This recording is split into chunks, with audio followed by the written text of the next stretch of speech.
ఇప్పుడు డబ్బిచ్చేటోళ్ళని మింగ ఓట్లం మెట్టోళ్ళని మింగ 5 ఏళ్లకు అమ్ముడు పోయే గొర్రె మందల్ని మింగ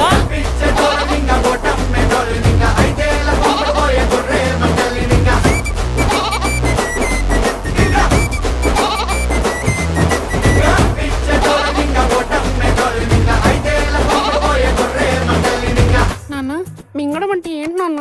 ఇప్పుడు డబ్బులు తీసుకుని ఓట్లు అమ్ముకున్న వాళ్ళందరినీ నమ్మిలి మింగేయాలన్నమాట. నమ్మిలి ఓకే నాన్న.